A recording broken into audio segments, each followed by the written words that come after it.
Hi all. Today we are going to discuss foreign investment, the types and flows. First of all, let us discuss what is hedging and what is speculation and what is the difference between the two. Hedging is basically when we hedge things. Why do we hedge our garden or any other thing? To avoid the risky situations or to neutralize our risks, right? So hedging in stock markets actually refers to as buying an asset designed to reduce the risk of losses from another assets. So hedging in finance is a risk management strategy. Okay, and that deals with reducing and eliminating the risk of uncertainties. Also, it helps to restrict losses that may arise due to unknown fluctuations in the price of the investment. So, it is a standard practice followed by investors in the stock market to safeguard their investment from losses. So, it can be done in commodities, in securities, in currencies, in interest rates, or even in the weather. Now, what does hedge funds do? Uh, in hedge funds, the hedge fund manager raises money from an outside investor and then invests the same according to the strategy that was promised by the investor. So, there are funds that specialize in long term equities wherein they only buy common stock and never sell short. Also, there are funds that engage in private equity, meaning buying of entirely privately held businesses, often taking them over, improving operations, and later sponsoring an initial public offering. So, there are hedge funds that trade bonds, also specialize in real estate, and there are some that put money to work in specialized asset classes such as patents and music rights, etc. So there can be different types of hedges, which will help investors to gain profits by trading different commodities, currencies, or securities. Among those, the first ones are forward contracts. Like we have discussed them, they are non-standardized agreements to buy or sell underlying assets at a determined price on the date agreed by the two independent parties involved. So forward contracts cover various contracts like forward exchange contracts for currencies and commodities, etc. Then there are future contracts. What is the difference between forwards and futures? So futures are standardized agreements to buy or sell underlying assets at a determined price on the specific date and standardized quantity agreed by two independent parties involved. So, in a futures contract covers various contracts like commodities, currencies, and future contracts, etc. And then the third one comes in the money markets. Yeah, so, it is one of the major components of financial markets where short term lending, borrowing, buying, and selling is done with the maturity of 1 year or less. And it covers many forms of financial activities of currencies, money market operations for interest, calls on equities, where short term loans, borrowing, selling, and lending happens with a maturity of 1 year or more. And the fourth one is hedging in the foreign exchange market.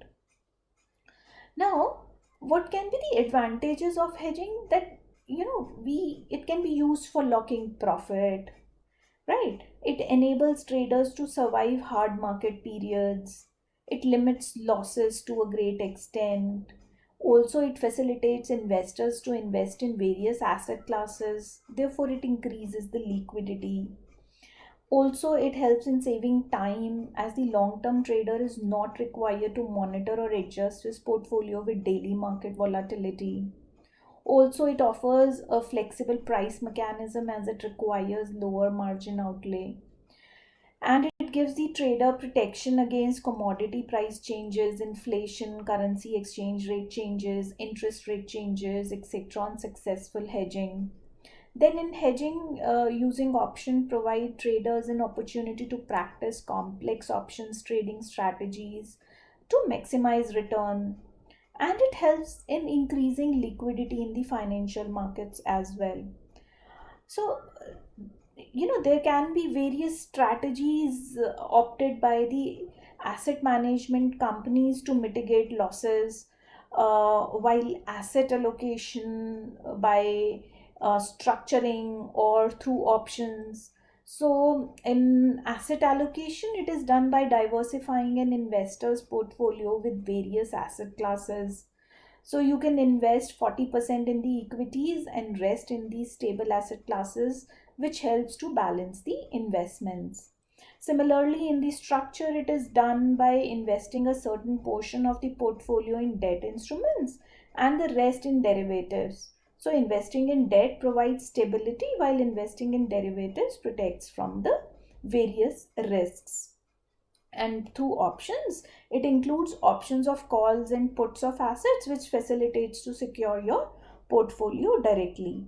So, this is the way hedging works in the financial markets. Now, if we talk about the foreign exchange market, so basically, hedgings or hedgers reduce their risk by taking an opposite position in the market to what they are trying to hedge. Now, the ideal situation in hedging would be to cause one effect to cancel out another. So, it is a risk neutralizing strategy. We can take an example here, assuming that a company specializes in producing jewelry and it has a major contract due in 6 months, for which gold is one of the company's main inputs. Now, the company is worried about the volatility of the gold market and believes that gold prices may increase substantially in the near future. So, in order to protect itself from this uncertainty, the company could buy a 6-month future contract in gold. So, this way, if gold experiences a 10% increase, the futures contract will lock the price that will offset this gain. Now, we can see that although hedgers are protected from any losses, they are also restricted from any gains. So, the portfolio is diversified but is still exposed to systematic risk. Depending on a company's policies and the type of business it runs, it may choose to hedge against certain business operations to reduce fluctuations in its profit and protect itself from any downside risk. So, to mitigate this risk, the investors hedges their portfolios by shortening future contracts on the market and buying put options against the long positions in the portfolio. On the other hand, what will happen?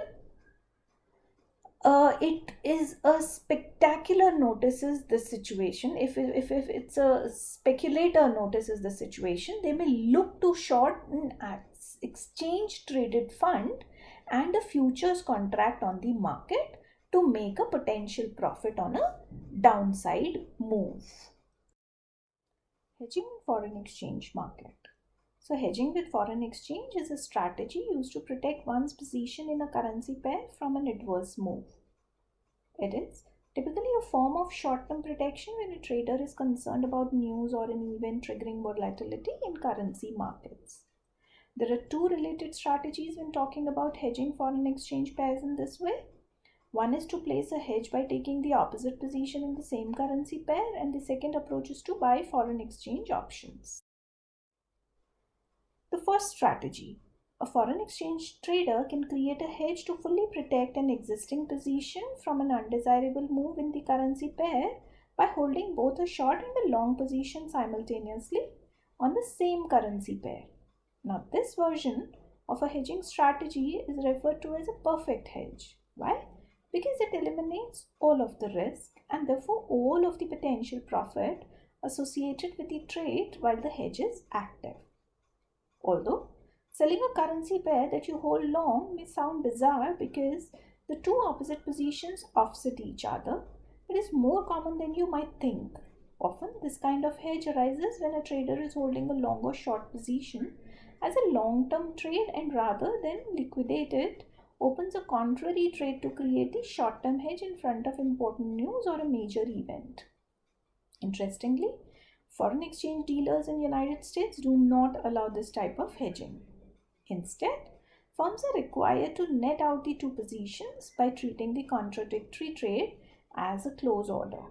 However, the result of a netted out trade and a hedged trade is essentially the same.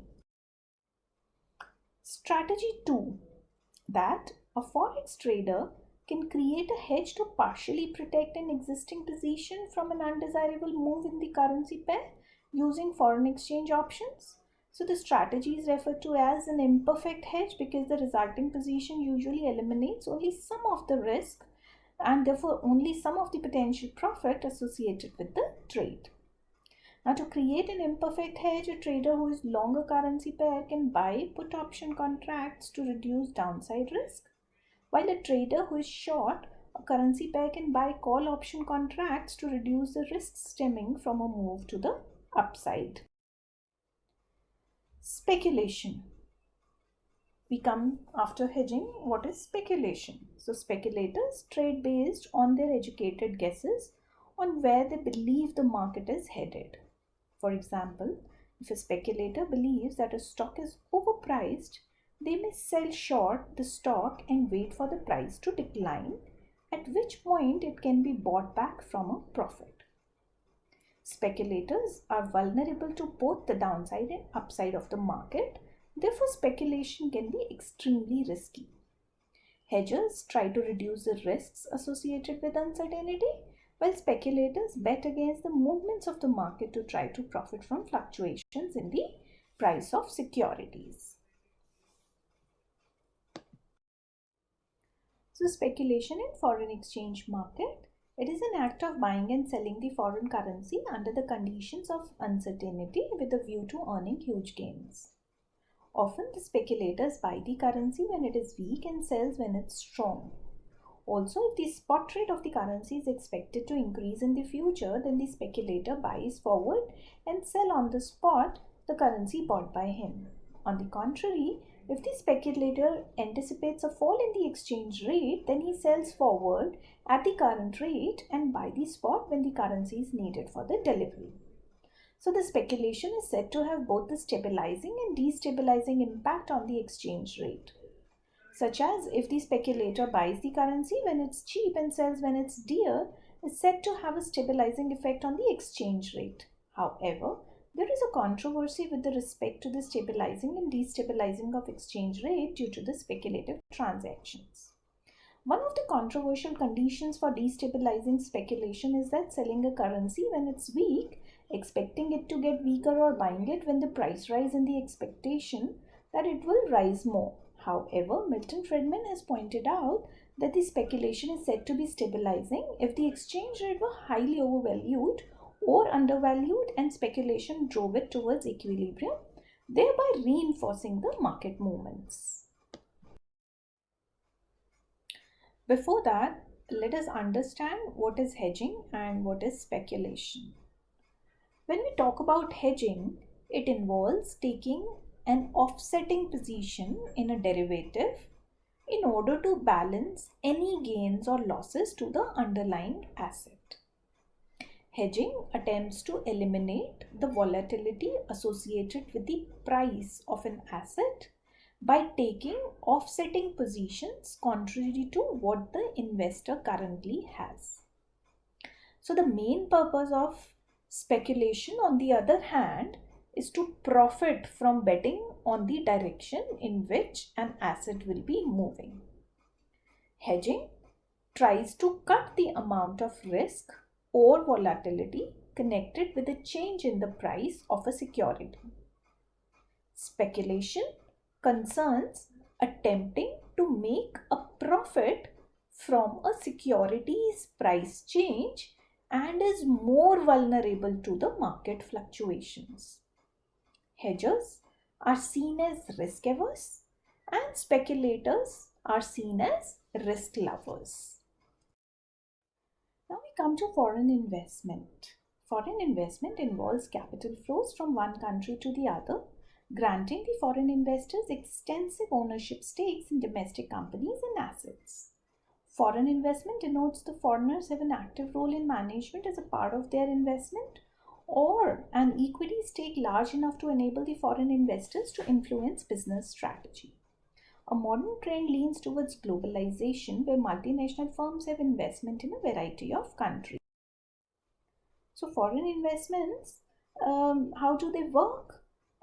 It's largely seen as catalyst for economic growth in the future. Foreign investments can be made by individuals, but are most often endeavors pursued by companies and corporations with substantial assets looking to expand their reach. As globalization increases, more and more companies have branches in countries around the world. So, for some multinational corporations, opening new manufacturing and production plants in a different country is attractive because of the opportunities for cheaper production and labor costs. Additionally, these large corporations frequently look to do business with those countries where they will pay the least amount of taxes.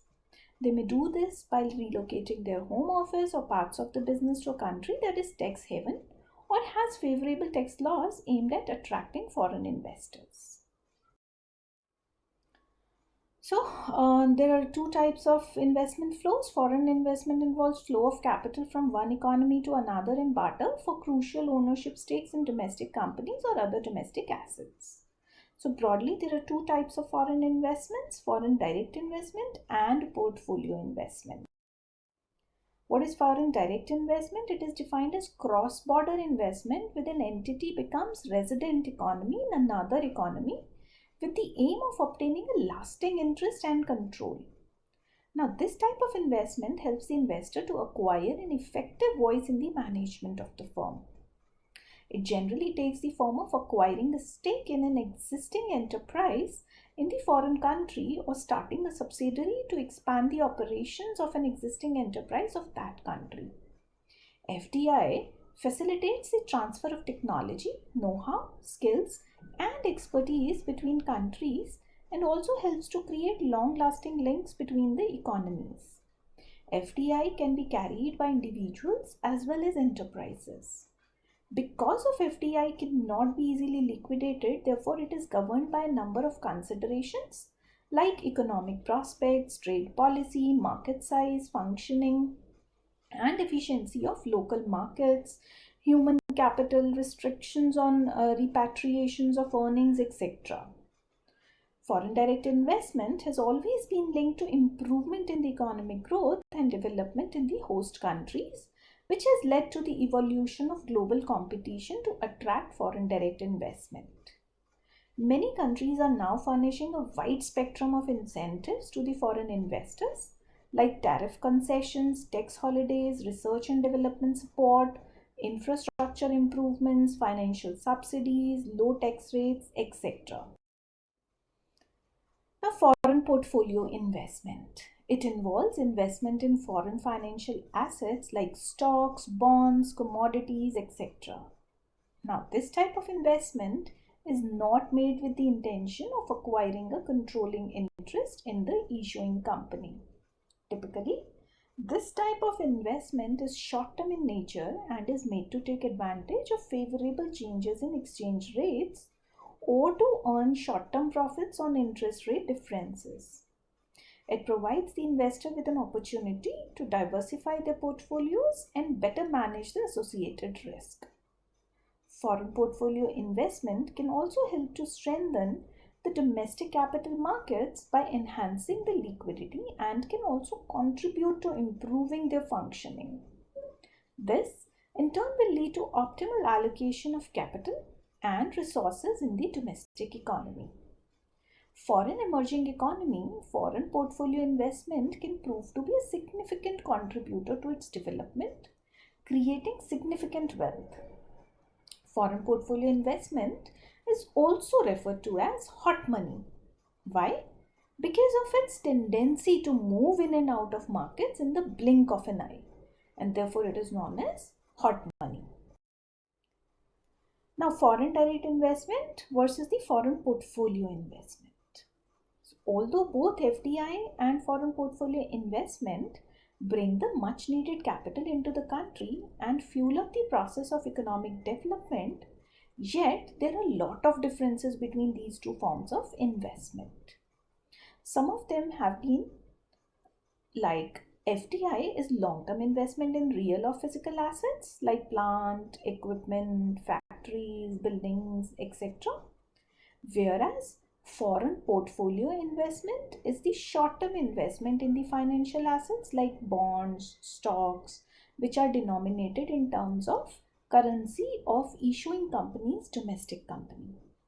Now, foreign direct investment is made with an intention of acquiring controlling interest or participation in the management of foreign enterprise, whereas the investors making portfolio investment does not seek management control.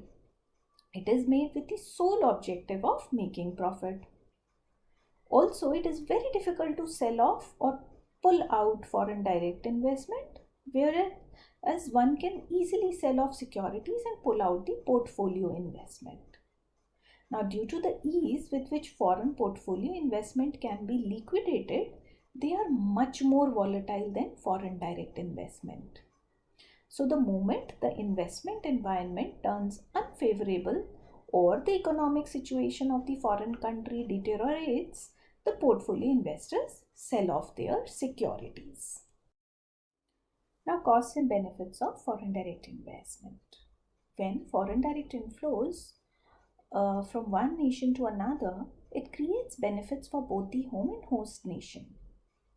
But just as there are two sides to a coin, foreign direct investment also has some costs associated with it.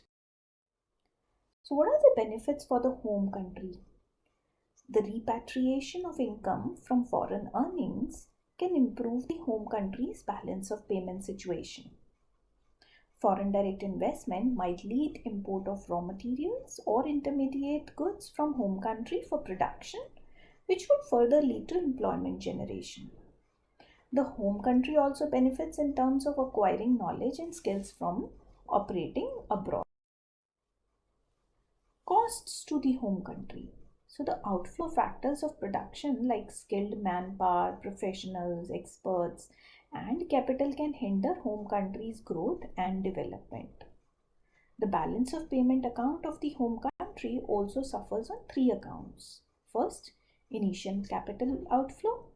If multinational enterprise invests abroad to take advantage of low-cost location and then sells back the goods produced in the foreign location to home country, then this will lead to increase in home country's imports. If the foreign operation results in substitution of domestic exports, then the decrease in home country's exports will again adversely affect the balance of payment.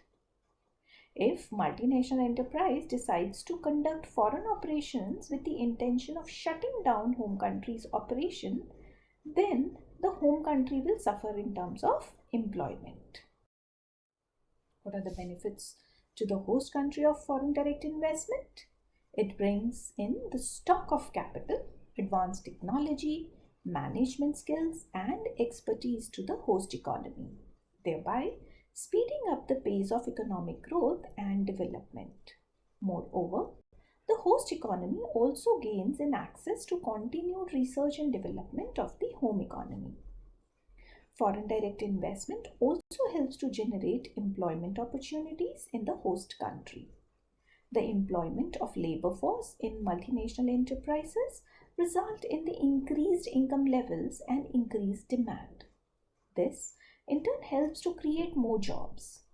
Multinational enterprises also train the labor force, which helps to create a pool of trained personnel in the host economy.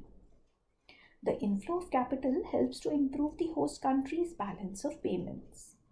At the same time, if FDI can also improve the balance of payments, if it results in reduction in imports or export promotion. Foreign direct investment also results in availability of large variety of goods, quality products at lower prices, thereby increasing consumer welfare. It also leads to the creation of more competitive business environment in the host economy. What are the costs to the host country? Foreign investment can result in deterioration of host country's balance of payments on account of repatriation of profits, payment of dividends, interests, royalties, etc. If the foreign operations require imports of raw materials from the home economy, then this will again affect the balance of payments negatively. Multinational enterprise, because of their big size of operations, large economic power, and greater financial resources, can destroy competition, eliminate local producers, and hamper the growth of native industries. With their operations spread across countries and effective supply chains, they are able to reap economies of scale which the local producers cannot compete with. If the multinational enterprise is able to monopolize the market, then they charge higher prices for the products, which hamper the interests of the consumers. Foreign direct investment also results in increased economic interdependence between the host and the home economy, which leads to the reduction in the degree of control that host governments exert over their economies. Foreign direct investment can be classified into four broad categories, which are by direction, by target, by motive, and by entry mode. So, by direction. On the basis of direction of flow of funds, foreign direct investment can be classified into two types. Inward FDI, that is, inward FDI takes place when foreign capital is invested in the local resources. To outward foreign direct investment, it is when it takes place when local capital is invested in the foreign resources. By target, on the basis of target, foreign direct investment can be classified into two types. Horizontal foreign direct investment. Now, this type of FDI involves manufacturing the same products or the services in a host country as firms do at home. Example is Ford's investment in India to manufacture cars to serve the Indian market. That is an example of horizontal foreign direct investment. Now, what is vertical foreign direct investment? Investment in the upstream or downstream operations. That is referred to as vertical foreign direct investment. Now, what is backward vertical foreign direct investment? When multinational enterprise invests abroad to manufacture intermediate goods or inputs for its domestic operations, it is referred to as backward vertical FDI. For example, automobile company like Honda acquires a tire manufacturer or a steel manufacturer in USA. So most of the backward vertical FDI takes place in extractive industries like petroleum and minerals. Then the second is forward vertical foreign direct investment. So when multinational enterprises invests in a foreign market to market its homemade products, that is known as forward vertical integration. The example can be automobile companies like Honda acquiring a car dealer in USA or establishing its own sales outlets, right? Or after sales services units. So that is a forward vertical foreign direct investment. Now the next is by motive. On the basis of motive of investment, foreign direct investment can be categorized into four types. First is resource seeking foreign direct investment. When investment is made in foreign location to take advantage of natural resources like minerals, cheap labor, or some other asset, then the investment is said to be resource seeking. Usually, this type of investment is made to acquire resources that are either unavailable or are available at a very high cost in the home country, and most of the outflow from this type of investment is exported. So this type of FDI is likely to promote exports in the host economy. We can take an example of ExxonMobil's investment in the Middle East countries like Saudi Arabia, Qatar, Abu Dhabi, and Kuwait is resource seeking. Then, strategic asset seeking foreign direct investment. So, this type of investment involves investing in foreign country to acquire strategic assets like innovative technology, management expertise, etc., in order to strengthen firms' global competitiveness. Now, this type of FDI results in multinational enterprise acquiring local firms or forming strategic alliance with local firms in the host country. The next is market seeking foreign direct investment. So, market seeking foreign direct investment engulfs investing in a host country market in order to directly serve that market with local production and distribution rather than through exporting.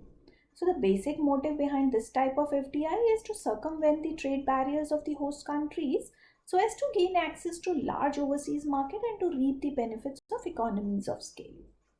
Usually, this type of investment is made in countries where customer base is large and per capita income is high. Market seeking FDI displaces exports from home country. Example is General Motors investment in India to offer products under the Chevrolet brand. That is an example of market seeking FDI because cars manufactured in India are sold there.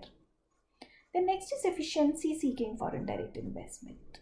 Efficiency seeking FDI, it engulfs investing in foreign operations to produce cost effective and competitive global production networks.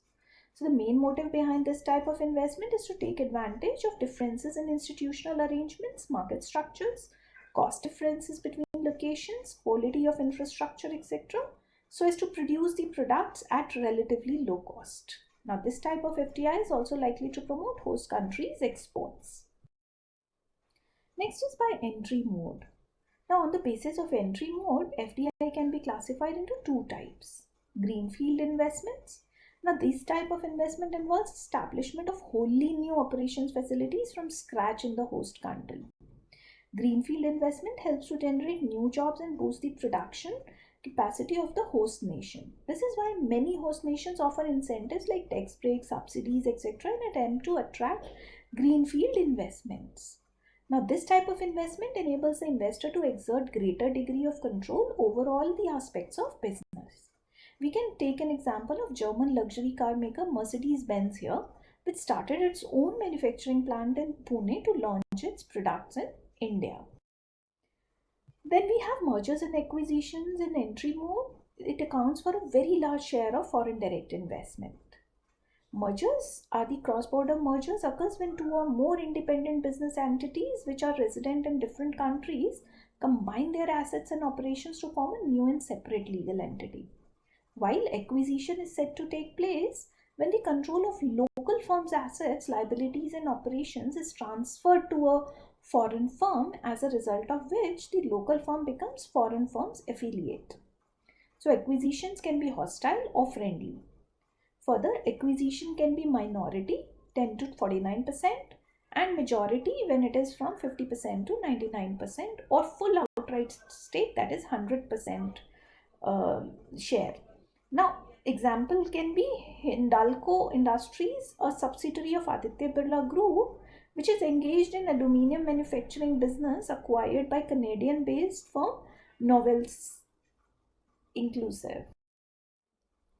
Now, why firm tends to prefer merger and acquisitions over greenfield investments? Because they are quicker to execute, they provide ready access to local market know-how, they helps to eliminate potential competitor, and they provide access to local firm strategic assets like customer relationships, distribution and production system and trademarks. Now, for the summary, we can say that foreign investment involves flow of capital from one economy to another in exchange for significant ownership stakes in domestic companies or other domestic assets. So, two types of foreign investments are FDI and FPI. FDI is defined as cross-border investment, which an entity. So, these are the references. Thank you for listening.